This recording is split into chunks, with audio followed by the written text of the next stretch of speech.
Баршаңызға сәлем достар, менің каналыма қош келдіңіздер. Бүгін сіздермен осындай өте оңай және үй жағдайында дайындалатын торттың рецептімен бөлісемін. Қарап тұрғандарыңыздай өте оңай және жұп-жұмсақ болып шығатын торт достар. 5-6 ғана ингредиенттен дайындалған. Сондықтан да сіздерге де жасап көрулеріңізге кеңес етемін. Ең алдымен осындай менің каналыма тіркеліп, оның жанында тұрған қоңыраушаны басуды да ұмытпаңыздар. Бізге қажетті заттар олар осындай тоқаштар, банан және сметанка мен творожный сыр қажет болады достар. Осылай тоқаштарымыздың ортасынан жақсылап бөліп аламыз. Біркелкі етіп бөлулеріңіз керек достар. Өйткені торттың формасы басқаша шығып қалуы мүмкін. Сондықтан да біркелкі етіп жақсылап бөліп алуларыңызға кеңес беремін достар.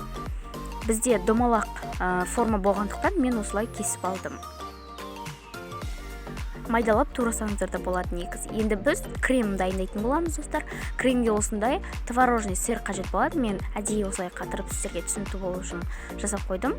Енді оны 2-3 рет осылай қасық салып, жақсылап араластырып аламыз 5 минуттай.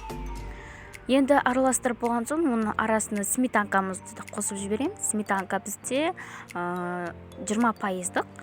Енді ванилинімізді қосамыз. Ванилинді жақсылап қосып, жақсылап араластырып аламыз достар. Енді осындай пергамент қағазын төсеп, осы торттың формасына осылай тоқаштарымызды саламыз. Қарап тұрғандарыңыздай, мен бананды турап алдым. Бананды осындай формада турап алыңыздар. Тоқаштың үстіне осындай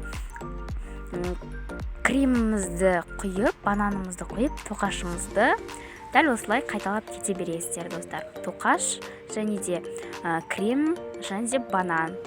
Енді қалған тоқаштарды осылай үкіштеп, жақсылап қолыңызбен майдалап, не болмаса блендерға салсаңыздар да болады. Мен қолмен майдалап, осылай қолмен бетін әсемдедім достар. Қарап тұрғандарыңыздай осылай әсемдеп, оның үстіне тағы да бір қатар төсейсіздер.